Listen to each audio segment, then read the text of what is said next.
పవిత్రమైన హోమాన్ని అపవిత్రం చేయడానికే నువ్వు నాటకమాడుంటావు. నీ గురించి మాకు తెలీదా? నా కూతురు సంతోషంగా ఉండడం నీకిష్టం లేదు. నువ్వు ఇంట్లో ఉన్నంత వరకు ఎన్ని హోమాలు చేసినా అరిష్టం పోదు. నువ్వేదో చావు బతుకుల్లో ఉన్నట్టు హంగామా చేసావు కదా. కళ్ళు తిరిగితే కాసేపు కూర్చోవాల్సింది. హోమం చుట్టూ తిరుగుతున్న నా కొడుకు నీ దగ్గరకొచ్చి హాస్పిటల్కి తీసుకెళ్లేలా చేశావు. నీకేం మాయరగం వచ్చిందే? బాగానే ఉన్నావు కదా? అమ్మా, ఎందుకు ఇలా మాట్లాడుతున్నారు? తనొక పేషెంట్. డాక్టర్ విశ్రాంతి తీసుకోమన్నాడు. మీరు ఇలా దెప్పి పొడిస్తే తను ఎంత బాధపడుతుంది.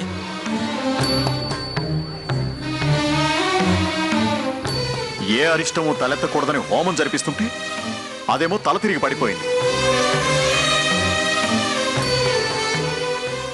ఆ మాత్రం దానికి నువ్వు బిల్డింగ్ పై నుంచి పడిపోయినట్టు అర్జెంటుగా హాస్పిటల్కి తీసుకెళ్ళావు. అంత అవసరమారా నీకు? మా అల్లుడు దేవుడు అనుకున్నాం, ఇప్పుడు అందరూ పిచ్చోడు అనుకునేలాగా చేశారు. మావయ్య, అంతే కదా. కట్టుకున్న భార్య పూర్ణాహుతి అయ్యేంత వరకు కదలకుండా కూర్చుంటే మీరేమో గోపిక గోపిక అంటూ రాధికను పట్టించుకోకుండా గోపికతో వెళ్ళిపోయారు. మీరు బాగుండాలని హోమం చేయిస్తే మీరేమో గోపిక బాగోగులు చూడడానికి వెళ్తారా? దీన్ని బట్టి అర్థమవుతోంది రాధిక మీద మీకెంత ప్రేమ ఉందో. నాన్నగారు,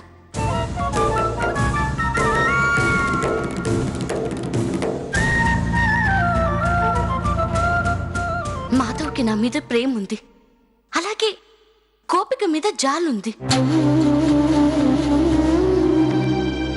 కళ్ళు తిరిగి పడిపోతే ఏమైందో అని కంగారుగా వెళ్ళడే తప్ప కావాలని వెళ్ళలేదు.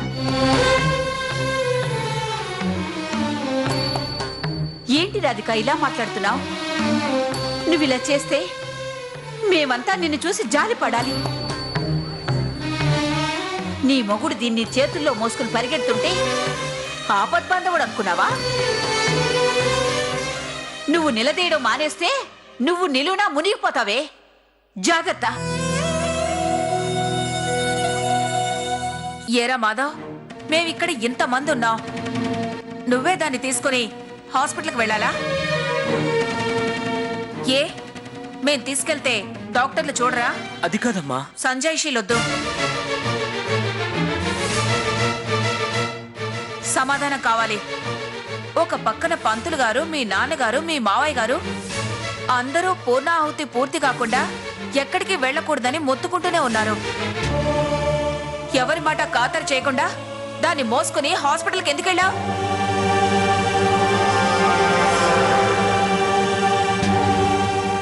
అమ్మా, ఇప్పుడు ఏమైందని అందరూ ఇలా విరుచుకుపడుతున్నారు? హోమం ఆగిపోయింది. నువ్వు చేసిన నిర్వాకం వల్ల పూర్ణాహుతి కాస్త ఆహుతి అయిపోయింది. ఏ అరిష్టం కలగకూడదని హోమం చేస్తే ఇదే పెద్ద అరిష్టంగా మారింది. దయచేసి అందరూ నా బాధను అర్థం చేసుకోండి. హోమం ఇవాళ కాకపోతే రేపైనా చేసుకోవచ్చు, కానీ గోపిక ఈ రోజు తప్పితే రేపు ఉండదా? చచ్చిపోతుందా? నానా, ఆపండి.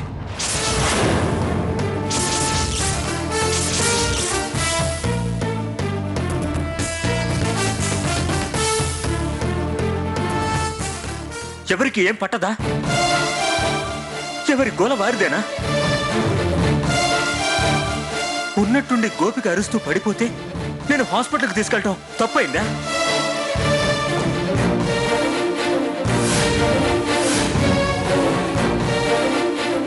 ఒక ప్రాణాన్ని కాపాడడం పాపమంటారేంటి నాన్న?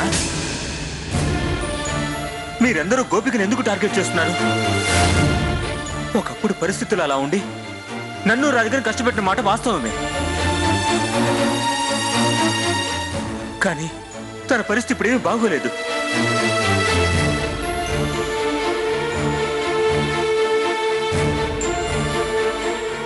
నాకు యాక్సిడెంట్ అయినప్పుడు నాకెందుకులే గోపిక నన్ను సేవ్ చేయకపోయి ఉంటే నా కథ ఏమైపోయి ఉండేది? ఇలా అనుకుని నేను హాస్పిటల్కి తీసుకెళ్ళాను. బాగుందిరా, బాగుంది. నువ్వు రాధిక నిండు నూరేళ్లు సంతోషంగా ఉండాలని మేము ఆలోచిస్తుంటే నువ్వు 2 రోజుల నుండి పోయేదాని గురించి ఆలోచిస్తున్నావేంట్రా? రేయ్, నీ పద్ధతే మాకు నచ్చలేదురా. మావి గారు, ఒక్కసారి నా మాట వింటారా? గోపిక నా జీవితంలోకి వచ్చి ఇబ్బందులకు గురి చేసిందన్న కోపం మీలో ఉండబట్టే మీరందరూ ఇలా మాట్లాడుతున్నారు. అదే గోపిక నా మంచి కోరుకుని ఉంటే తను కళ్ళు తిరిగి పడిపోగానే మాధవ్ కంటే ముందు మీరే తనని హాస్పిటల్ తీసుకెళ్లేవారు. గోపిక అరుస్తూ పడిపోతుంటే మీరందరూ హోమం పూర్తి చేయమని ఒత్తిడి చేశారే కానీ పాపం ఆడపిల్లకేమైందోనని మీలో ఏ ఒక్కరైనా దగ్గరికి వెళ్ళారా? ఇప్పుడు ఈ హోమం ఆగిపోయిందనో ఫలితం దక్కలేదనో మీరెవరూ బాధపడకండి. భగవంతుడు నేను అనుకున్నవన్నీ నెరవేరేలా చేశాడు. నా మాధవ్ నన్ను చేరుకునేలా చేసిన దేవుణ్ణి ఇంకా ఏం కావాలని కోరుకోను. అది కాదమ్మా, మాధవ్ ఆయన్నేమనకండి మావయ్య గారు. మంచి పని చేసే మనిషి మనసును గాయపరచకండి.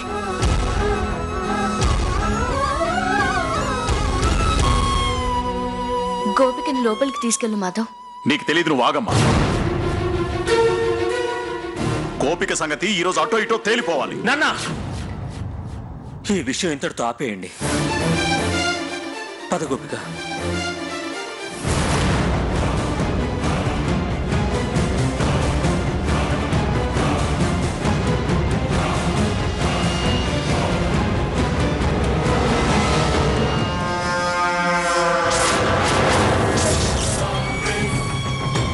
నూరేళ్లు సంతోషంగా కాపురం చేయడానికి హోమం తలపెట్టారు. నేను తలదూరిస్తే ఫలితం ఇలాగే ఉంటుంది.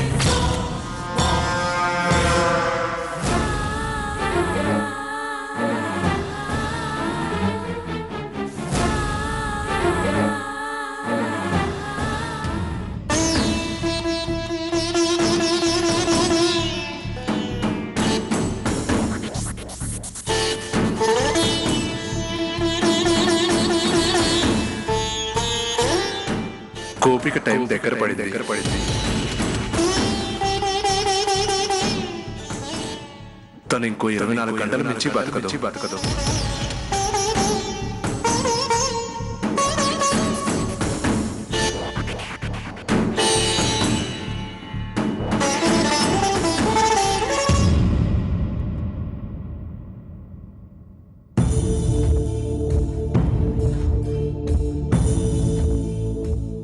మాధవ్,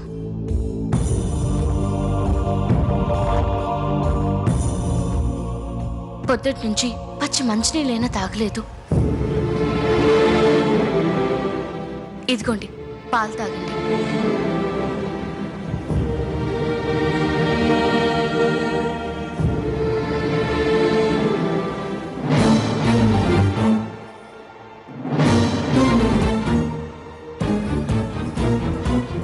అవును, పొద్దునుంచి గోపిక కూడా ఏమీ తినలేదు, తాగలేదు. తనకిచ్చేసి వస్తాను. మాధవ్,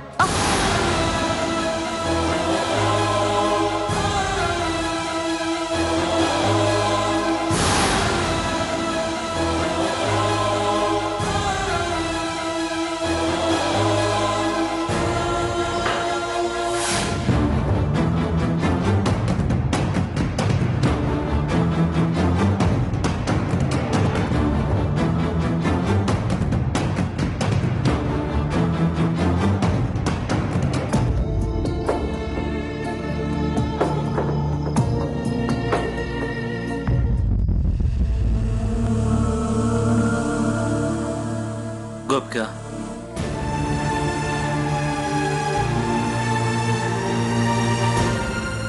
ఈ పాలు తాగు.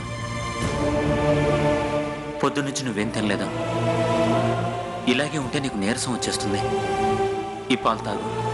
నాకు భయంగా ఉంది మురారి. నాకేదో అవుతుంది. రక్తం అంతా ఇంకిపోతున్నట్టు అనిపిస్తోంది. కంటి తడిగా ఉంది మురారి. నీకేం కాలేదు గోపిక. 1-2 సార్లు కళ్ళు తిరిగి పడిపోయినంత మాత్రాన ఏదో అయిపోతుంది అనుకుంటే ఎలా? పొద్దుటి నుంచి ఏమీ తినలేదు కదా. నీరసం వచ్చి డల్ అయిపోయి ఉంటావు అంతే. ఈ పాలు తాగు, అంతా సెట్ అయిపోతుంది. తాగు గోపిక. పోనీ నేను తాగించినా? తాగు.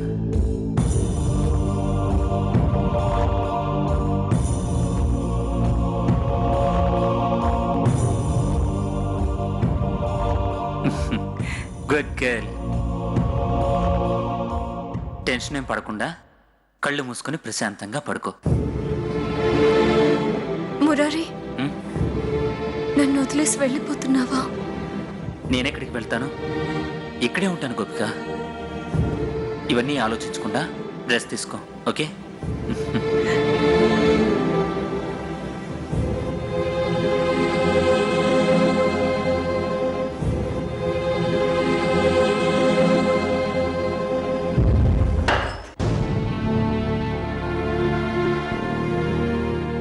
మాధవా,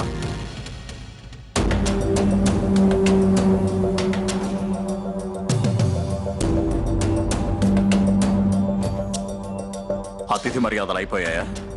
పొద్దున్నుంచి గోపికం తినలేదు నాన్న. కనీసం పాలైనా తాగుతుందని. పాలు పట్టించావు, వెరీ గుడ్. తనను బాగానే పట్టించుకుంటున్నావు. అతిథి దేవోభవ కదా. రై, నీతో మాట్లాడాల్సింది ఇంకా ఉంది.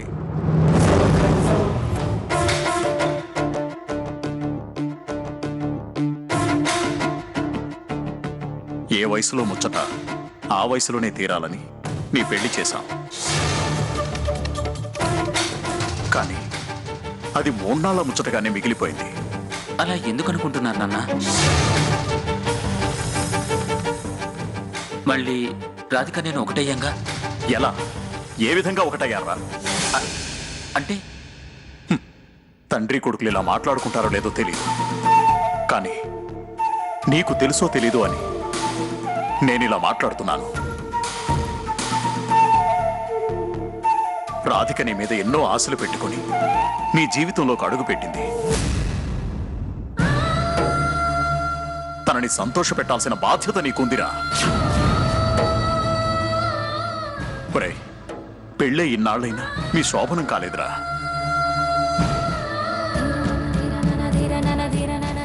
అందుకే నేను నిర్ణయానికి వచ్చాను. రేపు ఇక్కడే ఈ ఇంట్లోనే మీ శోభనం జరుగుతుంది. నాన్న, ఏంటిది? ఈ పరిస్థితుల్లో నేను... ప్రాబ్లం ఏంట్రా?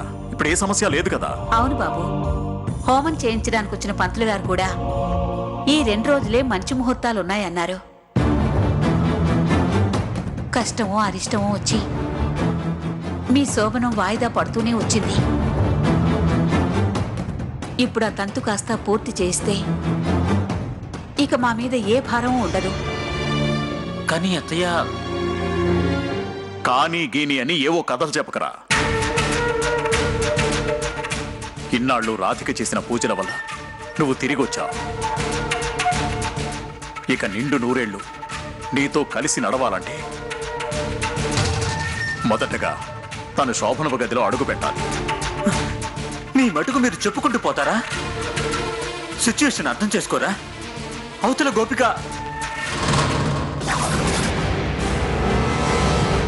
ఆగిపోయావే, చెప్పరా.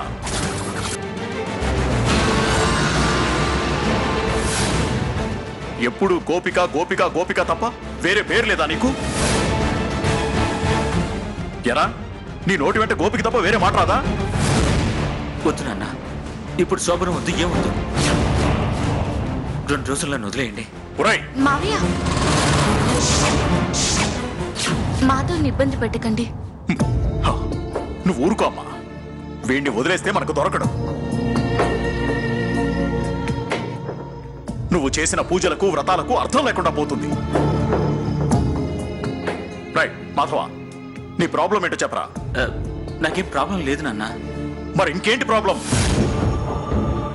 ఇప్పుడేం చెప్పలేను నేను. చెప్పాలి. నాన్న ప్లీజ్. కుదరదు, నువ్వు చెప్పాల్సిందే. ఏం లేదు నాన్న. ఉందని తెలుస్తోంది, అదేంటో చెప్పావు. నాన్న చెప్పమంటున్నాను కదా. అయ్యో మీకు ఎలా చెప్పాలో అర్థం కావట్లేదు. మేము అర్థం చేసుకోగలం, మాకు ఆ బుర్ర ఉంది. చెప్పావు. ప్లీజ్ నాన్న. అభ్యర్థనలు కాదు, నీ అభ్యంతరం ఏంటో నాకు తెలియాలి. ఇప్పుడే ఇక్కడే తెలియాలి. చెప్పు.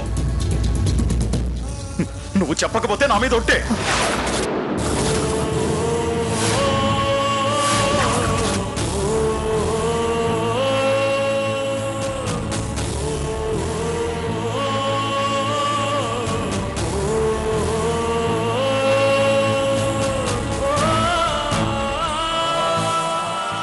చెప్తాను నాన్న.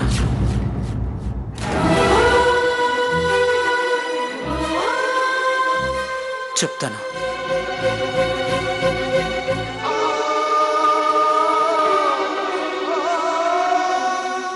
నాతో రండి.